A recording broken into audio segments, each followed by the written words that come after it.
Hi everyone, just wanted to go over some information from last week. We'll go over a couple of quiz questions and also go over some information for the week to come. Week one, we reviewed leadership, we reviewed difference between leadership and management, looked at governance, looked at the role of the healthcare administrator. All of that was included in our week one activities. And obviously you had your discussion boards, the APA tutorial, very important. If you shortcutted it, didn't go through it, I know that especially in week one of a class, it can be busy, but you will be expected to complete assignments in APA format, and that doesn't just mean citations and references. That also means the structure of the paper, the title page, reference list done appropriately, headings, etc. So please be sure that you reviewed that.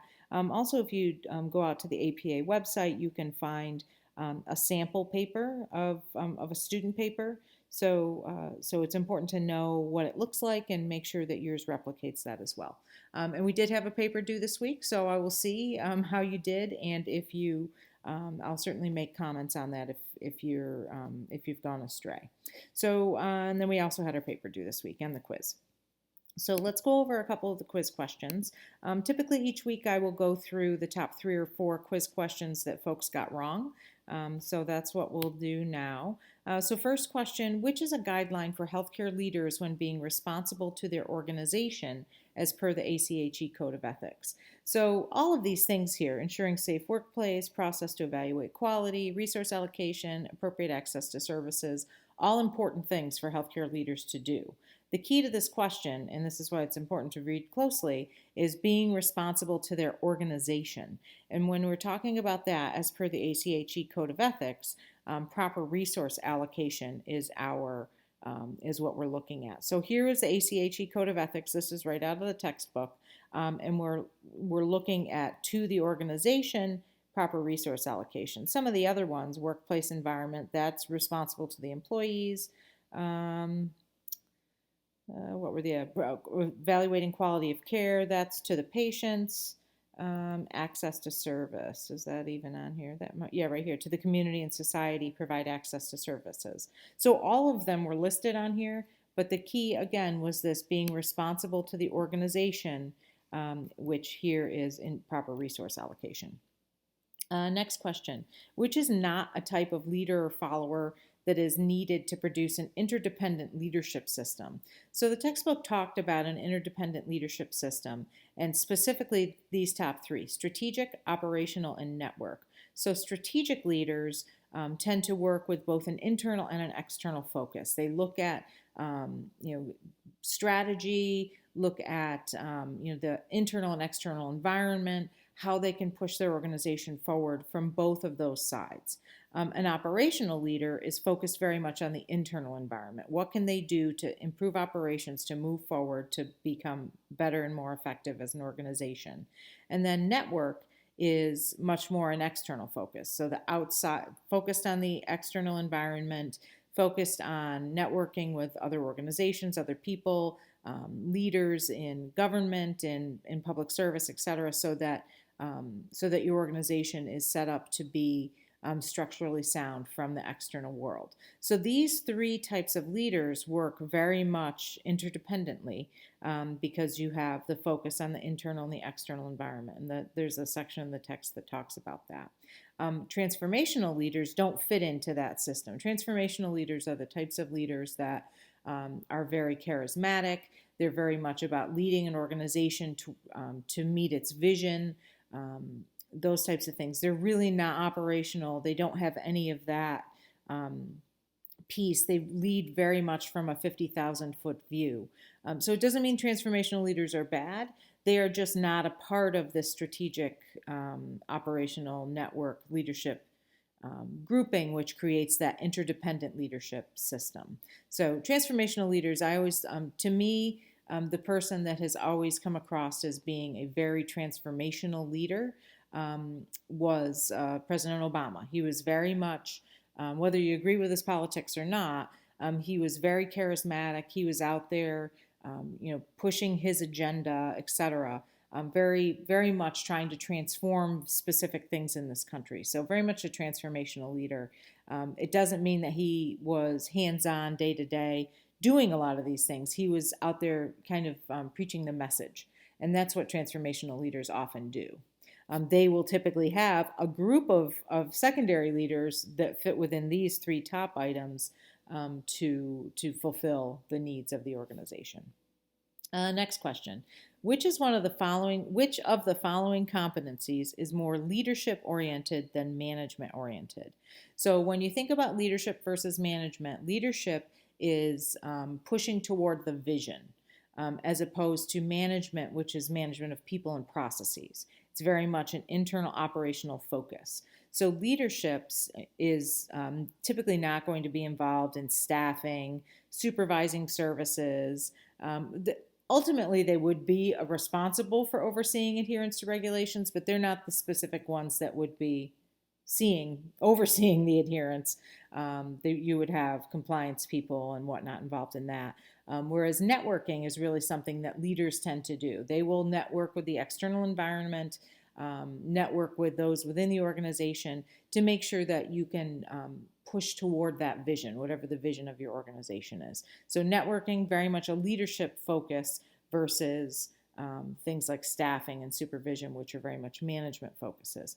Now, that doesn't mean that leaders don't manage and managers don't lead. There's very much overlap between those positions, and many leaders are managers as well. And many leaders aren't managers. They don't. People lead from the seat that they're in. They do what they can from their role to lead and push toward the vision of the organization. Doesn't mean that they're in charge of anything. They may just be in charge of completing their own work. So it's important to understand that distinction between leadership and management. Which of the following is not a contemporary leadership model? So there is a lengthy list, and I didn't replicate it here, but there is a lengthy list of contemporary leadership models like emotional intelligence, authentic leadership, diversity leadership, resilient leadership, servant leadership, etc., that are the newer, more contemporary models of leadership and theories in leadership that are being studied. A situational approach is not considered a contemporary leadership model. That is more the traditional focus on leading based on the situation that you're in. So that's not considered a contemporary model. That is one of the more kind of old-time traditional leadership model pieces, which was detailed in the classroom. Okay, so those were our quiz questions. Let's hop over to week 2. So in week 2, we're going to be looking at strategic planning as well as law and ethics. So the law and ethics side of this week is very much my area of expertise and what I like to teach based on.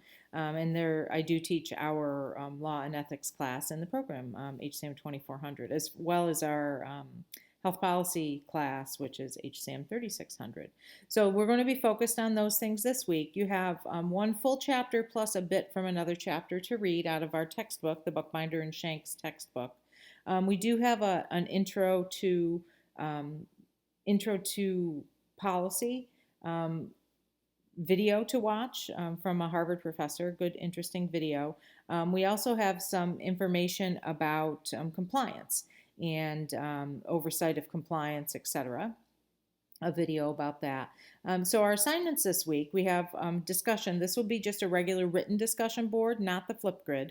And you're going to be going out and finding mission, vision, values of an organization, healthcare organization, and then examining that organization's web presence, maybe your own personal information about that organization. Maybe you're a patient there, maybe you've worked or volunteered there, those types of things, and then sharing that to see how you feel the organization is living their mission, vision, and values. So some organizations will say, our mission is to provide the greatest service to all people that seek care. yet then you read about the organization turning away patients. So they're obviously not living their vision or their mission, and so that's the kind of thing that we're looking for here. So, and you can talk again about your own personal experience. That's fine, or you can talk about what you see or read online as well. We do have a group case study this week. So you've been broken into groups. Groups are listed here. If for some reason you don't see yourself listed in a group, just let me know ASAP, and I'll get you assigned to a group. I don't think we had any people added last week to this class, but we never know. And so you'll want to get started on this as soon as possible so you can work out your group work throughout the week. Some groups are assigned case study 1, which is this first one here. Some groups are assigned case study 2, which is the second one down here. And you will review the case. You will ultimately create a 6 to 8 slide PowerPoint presentation detailing your response. Only one person needs to submit it to the classroom. And the key about group assignments is the reason that we do group assignments is so that you can get some experience in working in a team, which is vital in the healthcare setting, be it if you're a clinical person, a non-clinical person, etc. So I often hear, oh, I don't want to do group work. It's too hard to do group work. Well, we have to do group work because you have to do group work when you work in a healthcare organization. And the next thing is, a typical complaint is, well, it's really hard to do group work in an online setting. I would agree, but the vast majority of healthcare administrators have been working online for the past 5 months or so. So they've had to learn how to work as a team online, and it certainly can be done. The other thing that I want to mention about group work is that it's expected to be completed as a group. So don't be like, okay, you do slide 1, you do slide 2, you do slide 3. That's not a group project. That's 4 or 5 people's individual work slapped into one document. Obviously you can make those types of assignments for your initial work on the project, but I really want it to be a group effort that gets submitted to me, and that's really what group work is. After you complete your group assignment, everyone is going to do a self and peer assessment of the group work. So each person is going to assess their own work versus the work of their peers in their group. And if you do not participate in your group, that will be noted, I'm sure, by your peers in your group, and you will likely see a decrease in your grade. Just because the group gets a certain grade doesn't mean everyone does.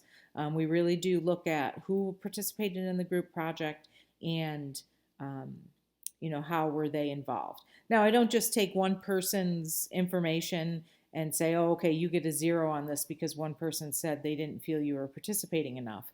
I certainly look at it holistically. I will typically come to the people involved and say, okay, what's going on here? What happened in the group?